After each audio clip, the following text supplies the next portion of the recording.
Fala galera, 12/9/2024, 4 horas da tarde, horário que o mercado começa a sacudir, principalmente no global, próximo de fechamento.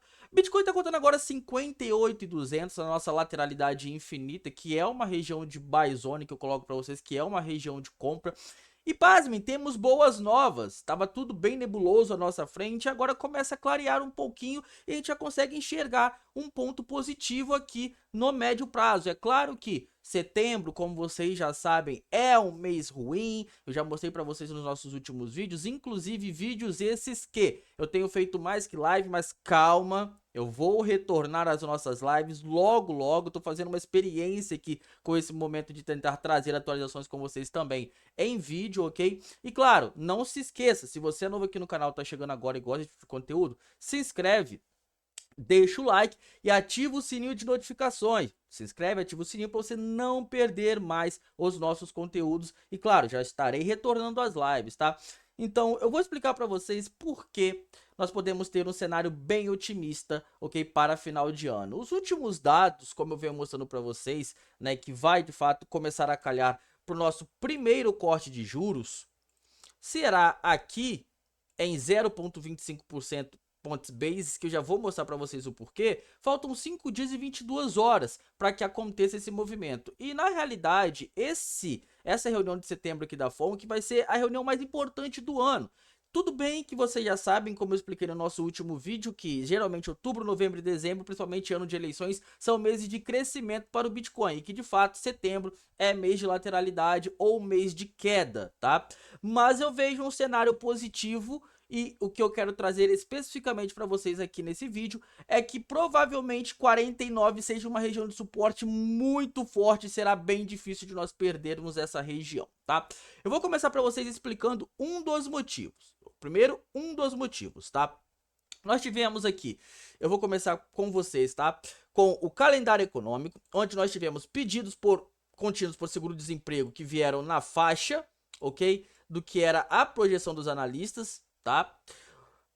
Nós temos aqui algo interessante que eu já vou falar, que é o IPP, tá? A questão de inflação ao produtor, mas eu vou segurar um pouquinho aqui para vocês. E nós temos os pedidos iniciais por seguro-desemprego, que a projeção era 227k e veio 230. Para quem não sabe, tá, vou falar porque eu nem cheguei a falar em cima dos contínuos, tá? Esse K aqui seria 1000, tá, galera? Então, era para ter vindo aqui, né, na projeção do mercado 227 mil pedidos iniciais por seguro-desemprego e veio 230 mil, tá? Para que fique bem claro aqui e nítido a quantia que eu estou falando aqui. E por que que isso não é tão ruim, tá?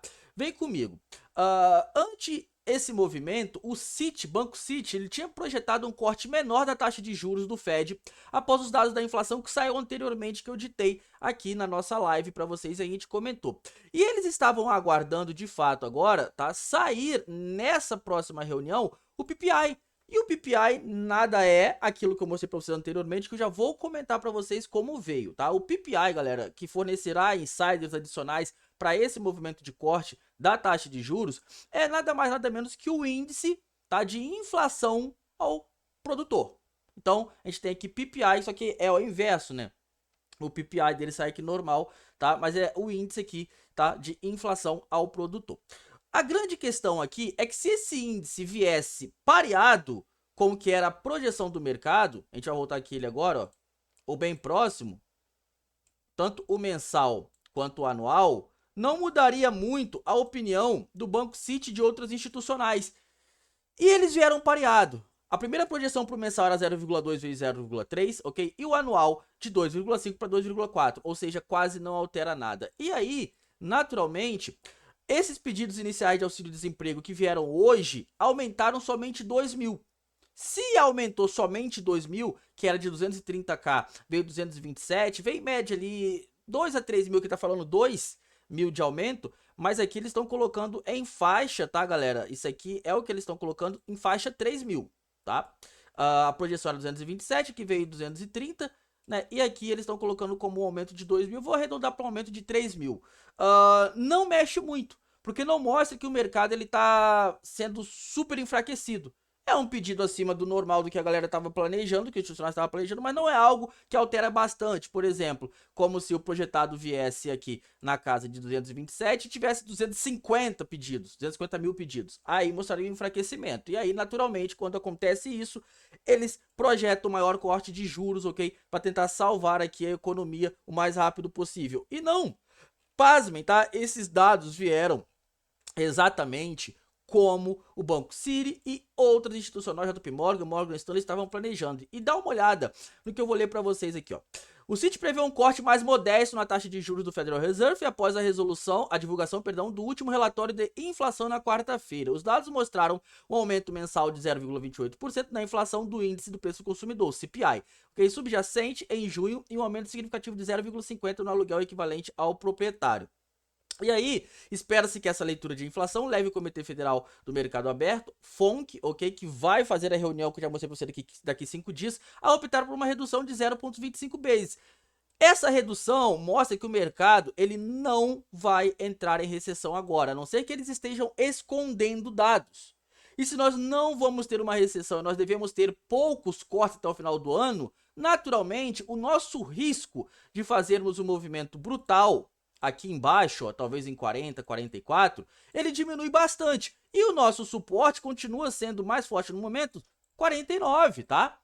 E aí a gente pode fazer um movimento de soft land, que é um pouso suave, que é aquele movimento que eu comentei com vocês anteriormente, né, que o mercado ele vem fazendo topo antes mesmo de cravar um fundo maior. Ele poderia muito bem vir a testar os 49 aqui para fazer esse movimento, mas na minha opinião fica muito mais difícil agora ele vir perder, sabe, vir para 40 para depois voltar. Na minha opinião nem daria tempo, porque a gente já tá na portinha de outubro, então eu mantenho a opinião de que 49 a 50 seria o best entry, tá? Eu vou mostrar alguns dados para vocês aqui. Primeiro, né, eu quero mostrar que os maiores pontos de defesa, tá, galera, de defesa hoje das institucionais, quando a gente fala de ETF, né, BlackRock, Fidelity, ARK Invest, ok, está aqui nessa faixa, tá, entre 58 a 55 mil dólares, tá, tanto faixa de maiores compras quanto faixa de maiores vendas, ok? Isso nos mostra que nós estamos aqui nessa faixa mediante do que o mercado está precificando bom preço, tanto para comprar quanto para vender. Porém, quando a gente olha pelo ciclo, tá? Pelo ciclo, nós sabemos que nós estamos descontados. E outubro, novembro e dezembro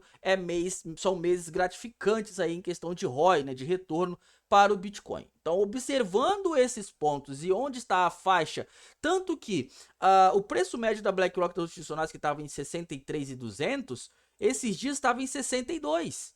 Ou seja, eles estão comprando, tá, bastante aqui nessa região e baixando esse preço médio, tá? Então, atenção, ok? Quanto a isso, a entender, ok, o que está acontecendo com o mercado cripto nesse momento, que vem passando por um mês ruim, mas setembro geralmente é um mês sazonal para o Bitcoin. Posso até mostrar para vocês aqui novamente na CoinGlass, mas isso vocês já estão cientes também. Eu mostrei nos últimos 2 vídeos, vou ter que pegar aqui para vocês verem, né? Geralmente é um mês ruim, tá? Ó, setembro é um mês ruim de retorno para o Bitcoin, em sua maioria, mas outubro, novembro e dezembro calham a ser meses excelentes e nós estamos defasados perante o mercado global. Quando a gente vem para S&P 500, toda a análise que eu fiz hoje mostra exatamente isso. Quem tem acompanhado os nossos últimos vídeos, eu falei que o S&P 500 ele poderia muito bem tocar na 200 a partir dos momentos que vierem alguns dados positivos e fazer o retorno aqui novamente em V, ou ele tocaria aqui nessa região para fazer o retorno em V. Nos dois cenários eu comentei que eu viria cenário altista para o BTC, pro S&P 500, e já está acontecendo no primeiro cenário. Ah, bruxo, mas o BTC não está seguindo, tá? O mercado ele é soberano, a gente sabe que setembro é um mês ruim para o Bitcoin, em tese ele está totalmente atrasado e na minha opinião tá barato. E é por isso que, olhando esse cenário hoje, eu não vejo um cenário desesperador, tá? Então coloquem isso na cabeça de vocês. Essa é a minha perspectiva de análise, ok? Daqui 5 dias, no dia 18, nós podemos ter aqui um sell the news, porque o mercado ele tá subindo adiantado, mas mesmo que nós tenhamos o sell the news, ou seja, vender no anúncio do corte, né? O mercado desaba no anúncio do corte. Bruce, mas você falou que era alta infinito para o S&P 500 e etc. Quando a gente trabalha ruído de curto prazo, a gente já coloca englobado esse movimento que pode vir a acontecer. Então, mesmo que tenha um sell the news, suponhamos que o BTC nesse sell the news ele vem aqui a testar os 49, mas eu não vejo lógica dele passar desses 49 para baixo, tá? Não veria hoje um cenário pelo global, inclusive pelo próprio Bitcoin, que vai entrar em 3 meses aí, que são 3 meses super interessantes para o mesmo, e ele já tá super descontado, porque quando a gente olha o S&P, o BTC hoje, a gente vê do topo de 2021, tá? O BTC com uma queda de 15%, porém quando a gente vai para o S&P 500 ou para Dow Jones ou para Nasdaq, o que seja, e observa o topo de 2021, o S&P 500 ele tá nada mais nada menos que 18%. Então o BTC ele estaria no mínimo 36% em média de desconto para o global. E aí quando a gente coloca 36% em média, a gente vai puxar isso daqui para o BTC, galera, é no mínimo 80 mil dólares, tá? Só que o BTC ele sempre fez isso perante o seu ciclo. Ele fez esse movimento aqui, ó. Deixa eu mostrar para vocês, né? Anteriormente, no ciclo de 2019 para 2020, que foi essa lateralidade com essa quedinha aqui, ó.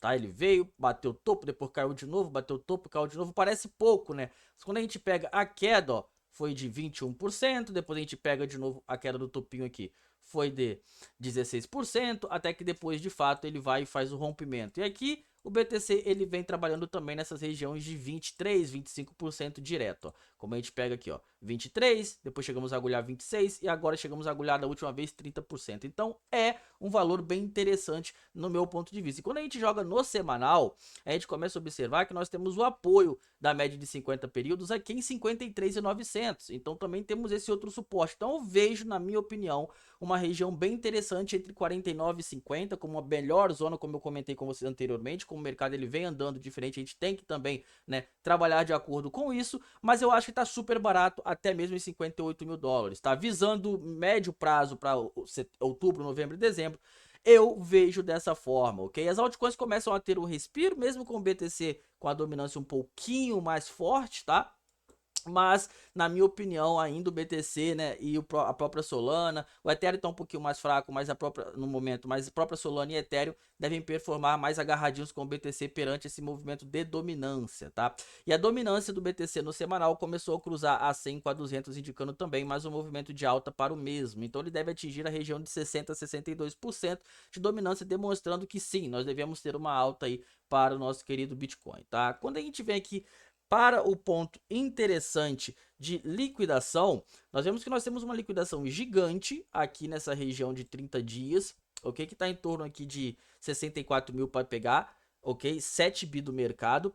E uma coisa interessante é que quando a gente vem aqui para no gráfico de 12 horas dentro da Coinanálise, a gente vê o mercado, enquanto essa lateralidade continua, sugando liquidez, né? A gente vê uma alta para o BTC e queda no LSR, tá?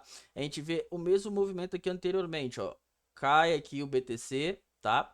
O LSR ele vem, faz o movimento, depois naturalmente sobe novamente, tá? E vem fazendo esse movimento aqui, que é o movimento padrão de busca de liquidez, tá? Um movimento que vem acontecendo já isso há semanas, e a galera tem que ter paciência perante esse movimento, tá, pessoal? Se vocês tiverem paciência, muito provavelmente daqui a alguns dias, né, ou semanas, vocês vão estar com um retorno excelente, tá? Então, boas para nós, acredito que o cenário começa a clarear um pouquinho, fico mais contente também. Não se esquece de se inscrever no canal, quiser se tornar membro do canal para ter acesso à nossa comunidade exclusiva e à nossa carteira de criptomoedas. Do lado de inscreva-se tem um seja membro e quiser participar da nossa sala de sinais, o link vai estar fixado aqui também, tá? No comentário. Forte abraço, tamo junto e valeu!